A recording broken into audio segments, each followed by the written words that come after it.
Assalamualaikum warahmatullahi wabarakatuh. Alhamdulillah, kita sekarang masuk bab yang ke-43 daripada Tazkirah 5 minit berdasarkan buku Beri 2 minit.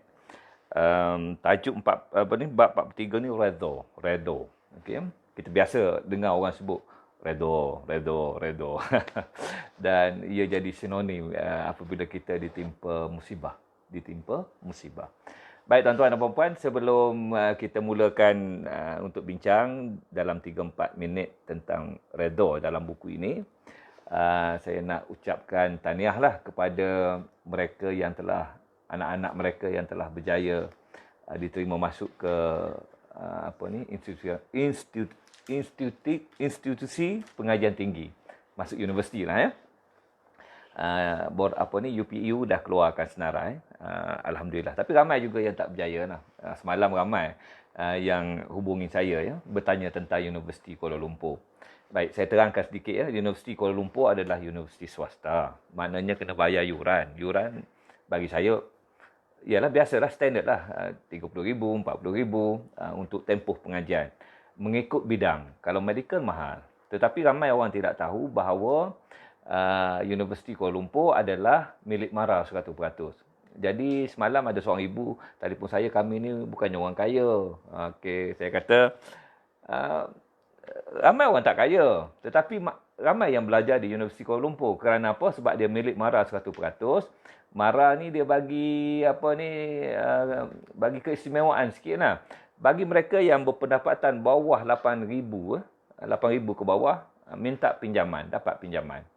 Pinjaman tu merangkumi yuran pengajian dan juga allowance sara hidup. Dia bagi lagi kita, anak-anak kita ni, supaya tak perlu kita tanggung dia. 650 hingga 750 begitu.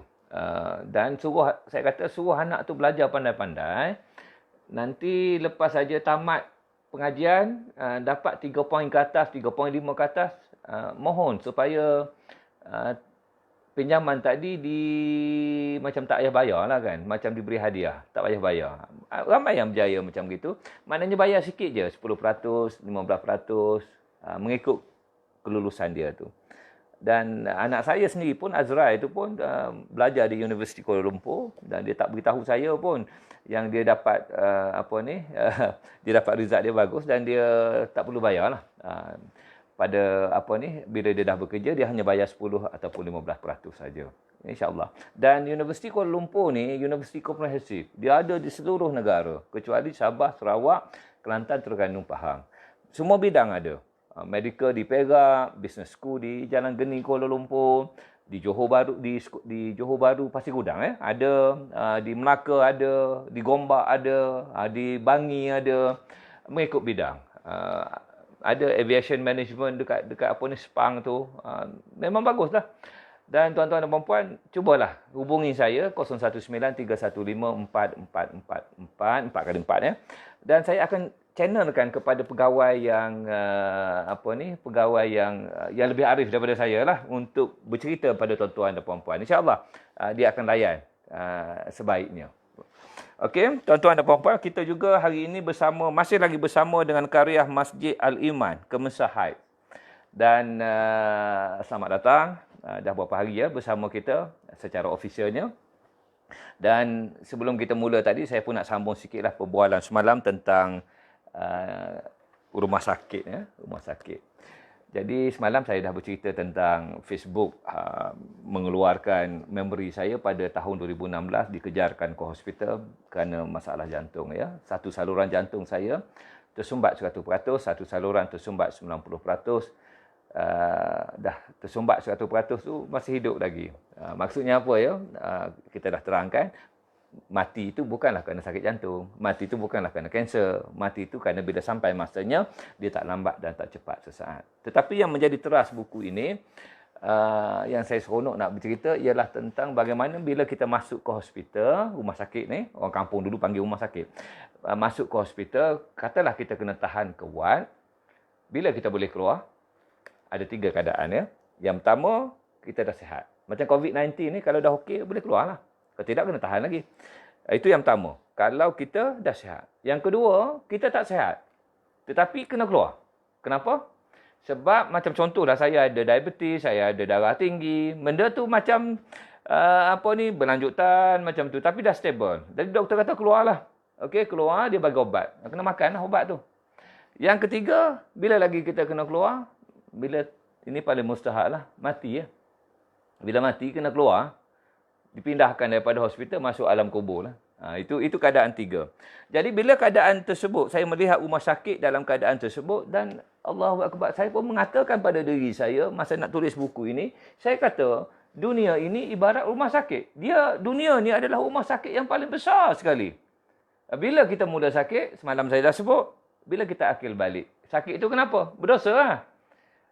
Apabila kita akhir balik saja, semua dosa-dosa kita yang buat kita tak ikut perintah Allah, yang kita tinggal larangannya, yang dia suruh kita tak buat, maka akan tercatat di bahu kiri. Bila dah berdosa tadi, itulah penyakit yang paling berat, penyakit dosa lah. Dan penyakit yang paling berat, apa dia? Syirik. Mereka yang menduakan Allah. Okey. Kenapa saya kata dunia ini sebagai rumah sakit? Kita akan keluar daripada rumah sakit ni bila? Kalau hospital, ada 3 tadi ya. Kalau rumah sakit ni, dunia ni rumah sakit, bila kita kena keluar daripada rumah sakit ni, bukan, kita tak tahu pun kita sihat ke tak sihat, kita okey ke tak okey. Tetapi kita kena keluar daripada rumah sakit ini, bila tuan punya rumah sakit ini, dia kata, Kamil, aku tak nak dah kau. Keluar daripada rumah, daripada dunia ini. Maksudnya rumah sakit ini.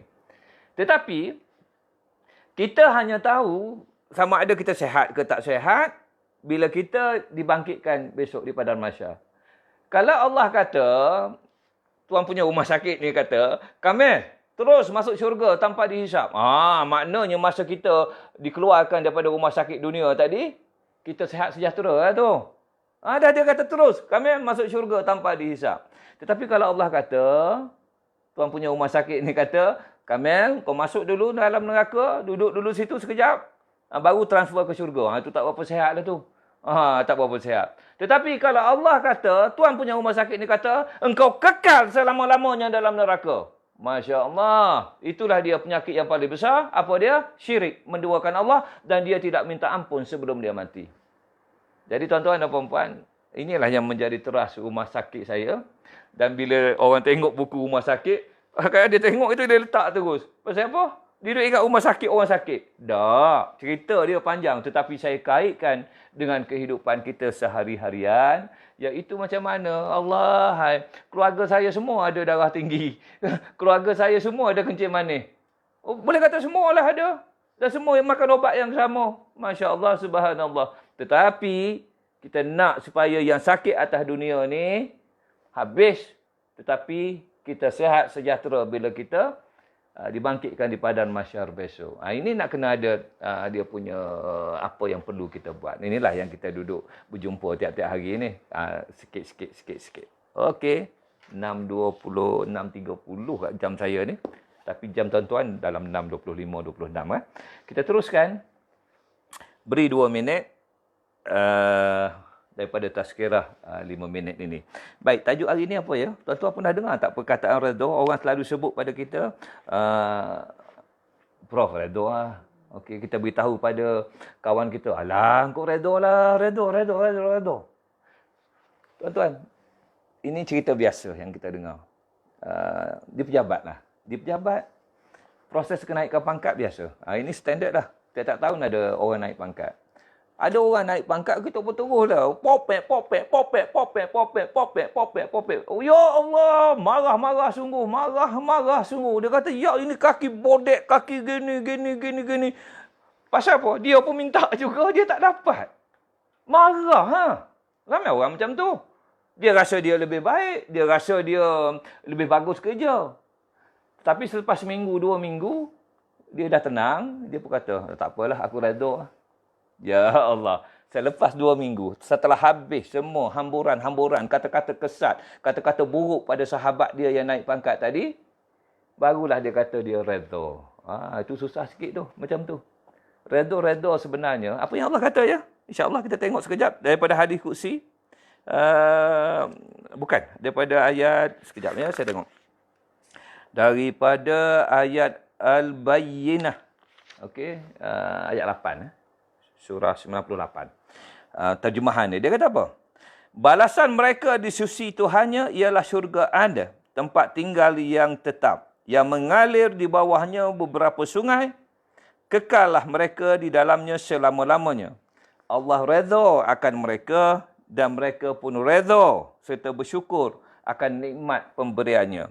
Balasan yang demikian itu untuk orang yang takut melanggar perintah Tuhannya. Tuan-tuan, Allah banyak kalilah saya memang ada tulis satu chapter bab redha ini dalam buku yang lain. Kita study semua apa yang dimaksudkan dengan redha dan selalunya dia berhubung kait. Allah redha akan engkau redha dengan Allah. Maksudnya redha ni bukan kita je redha dengan Allah. Allah pun nak kena redha dengan kita. Bila kita ditimpa musibah ke ataupun ditimpa sesuatu yang kita tak suka, yang kita rasa kita patut, orang lain pula yang dapat, kita popek buruk-burukkan orang. Ya Allah, Allah tak suka orang macam tu. Macam mana Allah nak redha pada kita? Masya Allah, subhanallah, Allahu akbar. Sebab itu yang redha ni yang paling tinggilah bagi saya lah, bagi pendapat saya. Bila kita ditimpa sesuatu ataupun kita tak dapat apa yang kita nak, alhamdulillah kita kata. Alhamdulillah ya Allah. Mat dapat naik pangkat. Oh, itu rezeki daripada Allah. Mudah-mudahan aku tahun depan dapatlah pula. Masya-Allah, subhanallah. Tu redha. Ni saya nak cerita. Saya tak suka cerita-cerita pasal orang sangat ni. Tetapi nak cerita pasal Roza. Masa di Madinah, Amirul buat keputusan. Dia kata, ayah bila Abla, cikgu dia nak tutup sekolah, nak balik ke Sudan. Masya Allah, subhanallah. Saya tanyalah, Amirul macam mana? Adalah Abla ajak Amirul ikut dia ke Sudan. Sebab cita-cita saya nak suruh Amirul pandai bahasa Arab ni. Habis Amirul cakap apa? Amirul nak pergi. Saya okey. Ayah tak kisah sangat. Anak nak pergi-pergi. Anak lelaki pula tu. Masya Allah, subhanallah. Tetapi Roza sedih lah. Pasal apa? Anak dia yang kandungkan Amirul, dia yang melahirkan dan dia membesarkan dan ikatan dia berbeza dengan saya sikit lah. Saya tak ada anak lelaki ke, nak pergi belajar, pergi ya. Pergilah. Cabaran, ujian. Tetapi Roza dia sedih. 3 hari dia sedih. Lepas 3 hari itu dia cakap dengan saya, okeylah ya, saya dah redha lah. Pergilah Amirul nak pergi. Ya Allah, saya kata lepas 3 hari baru redha. Pasal apa awak redha? Masya Allah, subhanallah. Itu yang dia ceritakan dalam buku Amirul Budak Sudan. Dia dalam 3 hari itu, dia baca Quran, berdoa, minta dengan Allah. Tiba-tiba Allah tunjukkan, maksudnya dia baca Quran dengan terjemahan. Kisah bagaimana Nabi Musa telah dihanyutkan dalam kotak, dalam Sungai Nil. Sungai Nil tu di mana? Sepanjang Afrika tu Sungai Nil lah. Ya, tapi yang famousnya di Mesir lah kan. Di Sudan pun ada Sungai Nil. Dihanyutkan Nabi Musa dalam kotak. Pasal apa? Allah bagi ilham pada dia. Nabi Musa, anak ni dihanyutkan dalam kotak. Ini Amirul yang nak ikut cikgu dia, yang mengajar dia Quran, yang mengajar dia hadis, yang mengajar dia matematik. Masya Allah, pasal apa kita tak nak, kita takut sangat? Kebergantungan kita kepada Allah. Dia bila dah baca tu, dia tengok, ya Allah, hai Nabi Musa lagi lah dahsyat. Allah yang jaga dia. Tapi kita berusaha lah. Dan bila kita betul-betul redha, apakah yang kita pelajari? Yang sebenarnya ini yang saya tulis. Apa dia ya? Macam contoh saya baca lagi ni sikit. Konsep redha ini sepatutnya bagi mereka yang suka berdiam diri, yang mulut tak popek-popek ya, dan memikirkan kebesarannya, menjelma pelbagai sifat Allah. Melalui sifat redha tadi, kita kenal sifat Allah. Apa dia? Dia lebih mengetahui apa yang terbaik untuk hamba dia. Janganlah engkau pandai-pandai. Engkau nak tu Allah tak bagi. Engkau marah kat dia. Masya Allah. Allah lebih tahu apa yang lebih baik daripada kita. Dan lagi apa? Malah meyakini sifat Maha Pengasih lagi Maha Penyayang menjadi asas kenapa manusia perlu redha dengan sesungguh redha di atas perhubungan langsung dengannya. Jadi tuan-tuan, bila kita ada berlaku apa-apa ke, kita balik semula lah. Ya Allah, aku redha, ya Allah. Harap-harap engkau redha lah pada aku. Contohnya, kalau kita ditimpa apa-apa, Masya Allah, macam mana kita redha? Kita tak adalah duduk menyalahkan orang. Yang lebih penting lagi, bangun malam, tahajud, solat, tahajud, minta dengan Allah, ya Allah, ya Tuhanku, tolonglah ya Allah, aku nak begini. Itu redha. Sekarang ni ramailah anak-anak tak dapat masuk universiti. Ramai yang tak dapat masuk universiti. Yalah persaingan dia, bilangan dia. Sekarang budak pandai-pandai belaka, markah dia tinggi-tinggi belaka. Anak kita tengok tak berapa tu. Tapi don't worry, jangan risau, ada tempat untuk dia. InsyaAllah. Percaya dan yakin pada Allah SWT. Okey, puan. Allahu Akbar. Hari ini masih lagi ada satu hadiah yang dihadiahkan oleh Masjid Al-Iman. Dia sampai hari Sabtu ni. Terima kasih lah ya. Seronok khalayak FB live kita. Jadi Masjid Al-Iman Kemesahat hadiahkan buku hadiah buat suami. Okey. Siapa yang dapat hari ni? Noraidah Usman. Kontak saya ya, Noraidah Usman. Dan satu lagi hadiah, dia mahu daku ke sana. Ini buku Roza. Buku terbaru kami lah. Dia mahu daku ke sana. Siapa yang dapat ni ya? Oh, Noriza Hashim. Noriza Hashim. Kontak saya Noriza. Noriza ni biasa ni, saya tengok nama dia dalam Facebook saya ni. Masya Allah, subhanallah. Okey tuan-tuan dan puan-puan, kita redha. Kita redha. Redha kita, biarlah kita redha pada Allah dan Allah juga redha pada kita. Jumpa lagi minggu depan pula. Jumpa lagi besok pada waktu yang sama 6.21 insya-Allah. Assalamualaikum warahmatullahi wabarakatuh.